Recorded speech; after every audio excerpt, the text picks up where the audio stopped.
শুধুমাত্র 10 টাকার গুঁড়া দুধ দিয়ে এত সুন্দর রসমালাই তৈরি করা যায় আগে জানতাম না। আসসালামু আলাইকুম, সবাই কেমন আছেন? আশা করছি যে যেখান থেকে দেখছেন সবাই ভালো আছেন, সুস্থ আছেন। আলহামদুলিল্লাহ আমিও ভালো আছি। আজকে আবারও চলে আসলাম আমি roses cooking kitchen and blog থেকে আবারও নতুন একটা রেসিপি নিয়ে। আজকের রেসিপি হলো শুধুমাত্র 10 টাকার গুঁড়া দুধ দিয়ে কীভাবে রসমালাই তৈরি করা যায় তার একটা রেসিপি। আশা করছি আপনারা আজকে রেসিপি দেখে খুবই ভালো লাগবে। তো 10 টাকা দিয়ে রসমালাই তৈরি করা যায়, ভাবা যায়? তো আজকে আপনাদেরকে দেখে দিব 10 টাকা গুঁড়া দুধ দিয়ে কিভাবে রসমালাইটা তৈরি করি।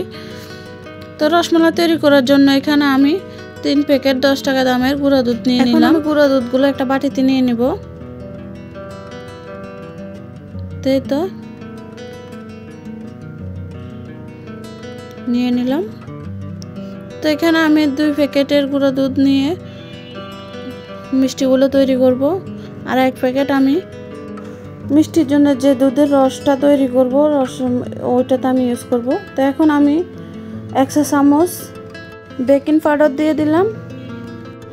এখন দিয়ে দিব 1 চা চামচ ঘি।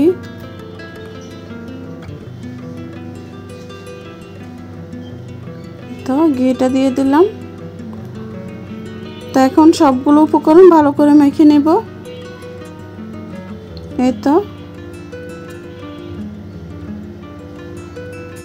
মাখানো হয়ে গেছে। এর মধ্যে দিয়ে দেব এখন একটা ডিম, আগে থেকে ফাটিয়ে রেখে দিয়েছি, এখন কিছুটা পরিমাণ দিয়ে দিলাম। তো ডিমটা আমার একটু করে দিতে হবে। তো ডিমটা আমি পুরোটা ইউজ করি নাই, অল্প একটু ডিম দিয়ে আমি মিষ্টিগুলো তৈরি করে নিচ্ছি। তো ভালো করে ডোটা তৈরি করে নিচ্ছি। এর তো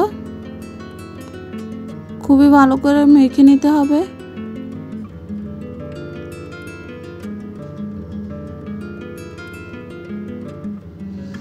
এই তো মাখানো হয়ে গেছে। এখন আমি মিষ্টিগুলো তৈরি করার জন্য হাতে একটু ঘি মাখিয়ে নিয়েছি। এখন আমি মিষ্টিগুলো তৈরি করে নেব। তো এই তো ছোট সাইজ করে মিষ্টিগুলো তৈরি করে নিচ্ছি। তো সুন্দর করে এভাবে করে গোল করে আমি মিষ্টিগুলো সবগুলো মিষ্টি তৈরি করে নেব।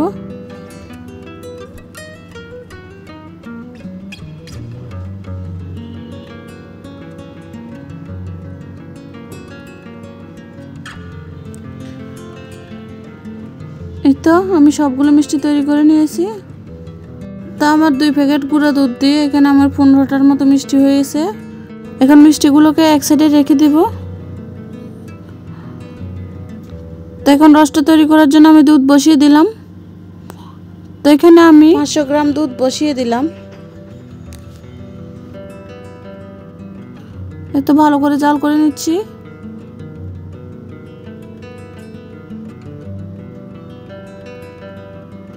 তো দুধটাকে আমি ভালো করে জাল করে নেব।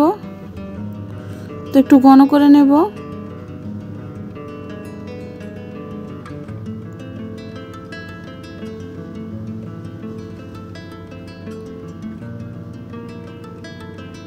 তো এখন দুধের মধ্যে আমি চিনি দিয়ে দিব। এখন 4 টেবিল চামচের মতো চিনি দিয়ে দিব।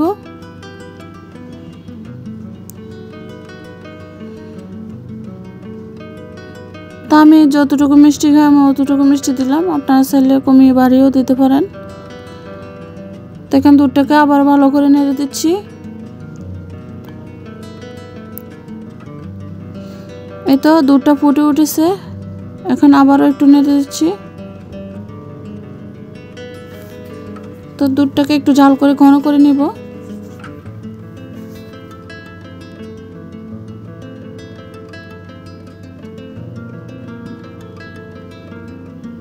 এখন এর মধ্যে দিয়ে দেব 1 প্যাকেট গুঁড়া দুধ।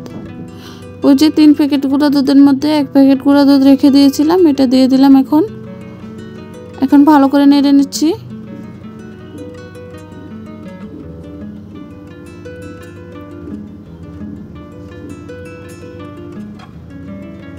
এত ভালো করে নেড়ে দুধটাকে ভালো করে মিক্স করে নিচ্ছি।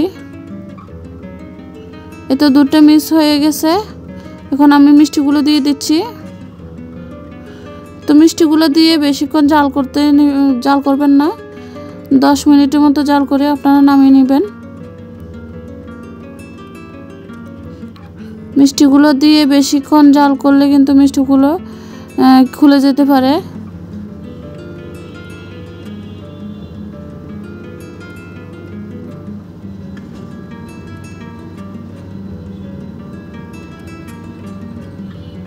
এই তো মিষ্টিগুলো ভালো করে ফুটে উঠেছে।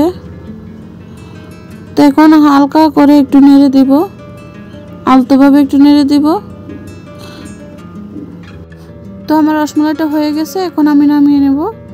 আধা ঘন্টার জন্য আমি ঠান্ডা করে নেব, তাহলে মিষ্টিটা ভালো করে সেট হবে। তো এই তো আমার রসমালাইটা রেডি হয়ে গেছে। তো আপনাদেরকে আমি একটা মিষ্টি উঠে কেটে দেখাচ্ছি কেমন হয়েছে।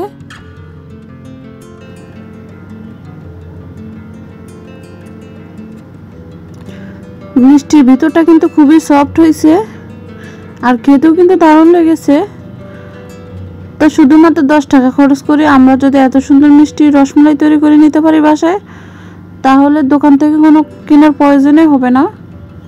আমার আজকের রেসিপিটা এই পর্যন্ত, দেখা হবে অন্য রেসিপিতে। ততক্ষণ পর্যন্ত সবাই ভালো থাকবেন, সুস্থ থাকবেন। আল্লাহ হাফেজ, আসসালামু আলাইকুম।